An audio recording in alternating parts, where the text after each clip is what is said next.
Alright guys, it's July 6th, 2025, Sunday morning. Nice, bright day. Decided to come here to the church right here in Sevierville. Decided to spend here a little bit over an hour.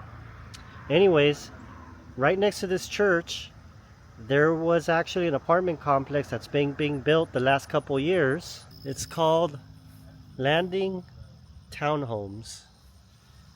So this plot of land right here was actually just built not too long ago. So these are townhomes that were just built. They're on the newer end within the last 2 years or so.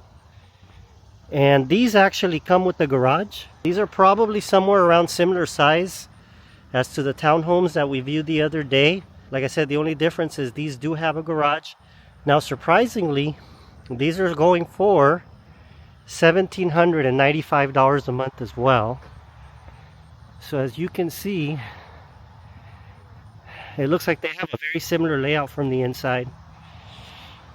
Reminds me of a motel complex. As you can see here, it looks like they're building more. And this is actually built right next to this church. Like I said, several years ago, there was a pristine view from the church. And you see that these houses up here as well, they had a real nice view. But unfortunately, they decided to build these townhomes, which pretty much obliterated the view for some of these properties.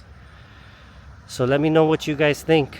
Is $1,795 a month here worth it? Do people have the money here in Sevierville to be able to afford this comfortably, or are they stretching themselves too thin? Let me know in the comments below. It's called El Primo Productos Hispanos.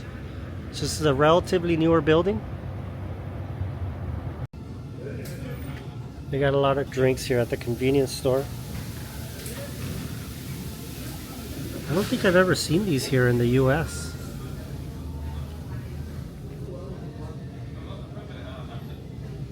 Got a lot of stuff that's foreign.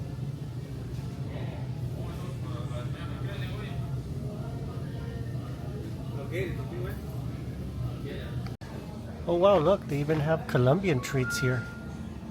Chocoramo. I was not expecting that. They got the Colombian Chocoramo and Chacalines. Agua de coco. They got more foreign drinks right here.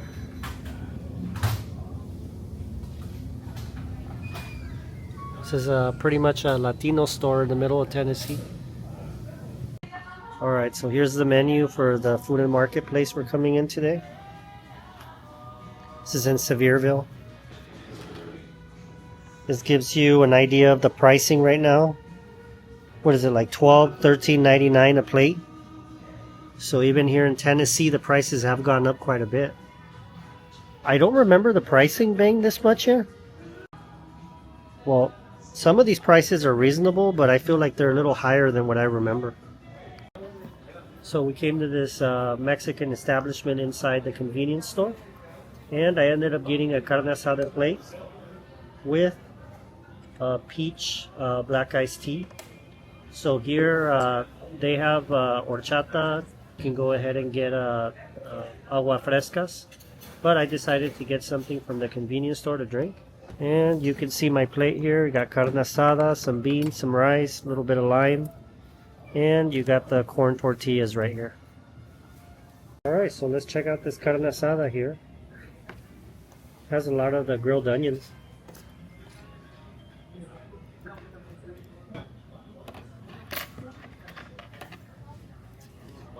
Alright, you got the carne asada.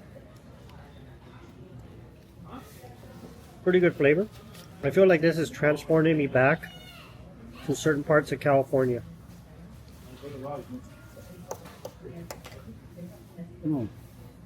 You can replicate the food that you would get over there. Very similar. Tastes like something that I would get over close to where I live at. But over there in California for this plate, I think I'd probably be paying close to about $18 to $21 for this plate. Versus here, it was $11.99. So it's a real large difference. But you have to remember that the minimum wage here, it is $7.25 an hour. From my research here now, it looks like the majority of people, that's not what they're paying here. Here in this area of Tennessee, most employers are offering people somewhere between $15 to $18 an hour, somewhere around there. I mean, it's still a good price for someone that's coming down from California. You're still relatively getting a pretty good deal for a plate like this. It's not bad. And you're getting quality food. I think this is a pretty good quality. For $11.99, I think this is pretty good. I think you can compare this possibly to Baja California. I think you'd be paying probably a pretty similar price for a plate like this in Mexico. And we're in the United States right now.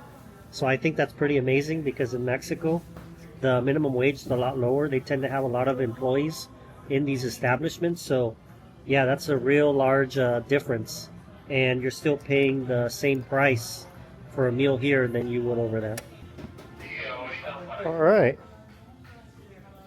So you got a bunch of different types of snacks here that are usually imported. I think a lot of these snacks are imported from other places.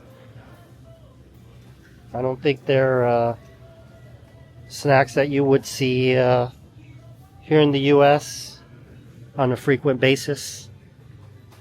This is a Latino store, so you're gonna run into a lot of things that you wouldn't see here, which is very, very nice to be able to have a Latino influence here in Tennessee. People that are missing some of this stuff in their home country, they can come get it here. They got some of the different types of chocolate that you can get from different foreign countries. Same thing with milk. Here's some other Central American products as well.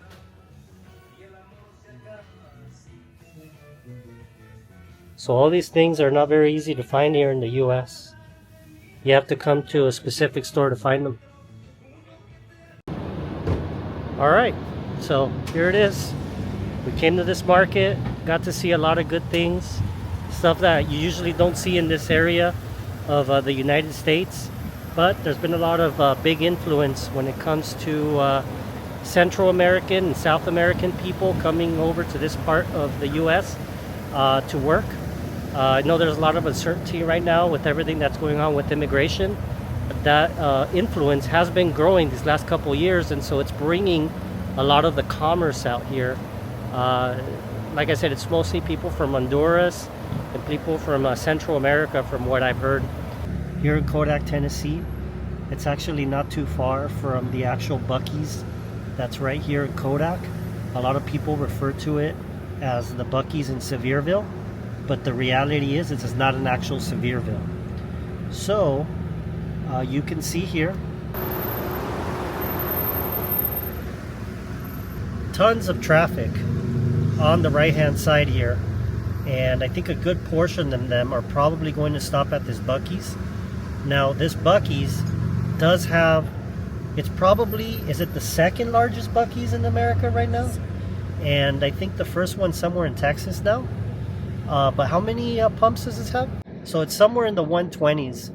So this, at one point, this Buc-ee's here in Sevierville was actually the largest one in the nation. But unfortunately, they keep opening up larger and larger ones. But it does have over 120 pumps. It's just amazing what they had to do, some of the modern marvels in today's world, what they have to do to be able to get this thing open. I've been to this Buc-ee's a couple times. Actually, JB and I last year, when we did a tour over here in Tennessee, we did stop at this Buc-ee's, and we went ahead and met up with a couple people. But yeah, I mean, it's just amazing how many people make this turn. They get really confused here.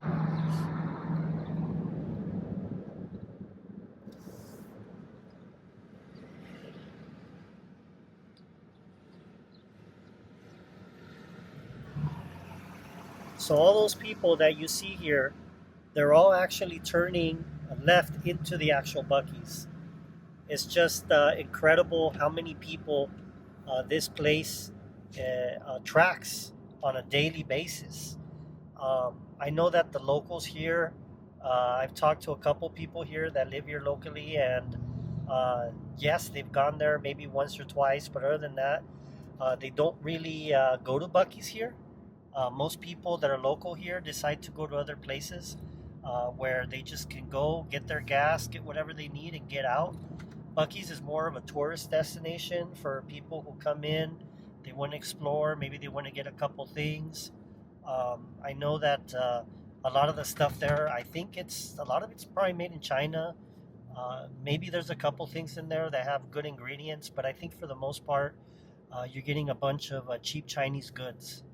I guess it's good to go there maybe once every couple months, but other than that, I personally don't see anything too special about it. Yes, it does have clean restrooms, but I mean, that only goes so far. All right, guys, so we decided to come back here to the Smith Creek Resort. This is the place that I showcased a couple days ago. These units are selling to investors somewhere in the $2 million range. You could see some people there. Pretty nice sunny day today. Very nice area. And you could see it's a little water park, a mini water park. Very, very, very nice. For anybody of thinking of coming down here, and you can definitely afford it, then I'm going to give you a little bit of a walk around tour here. This place is really nice.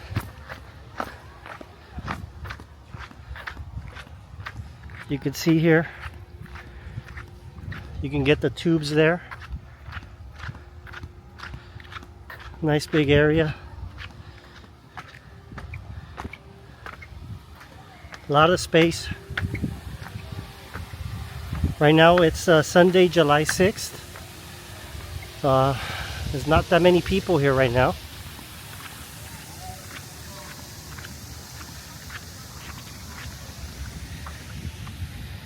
Big spa.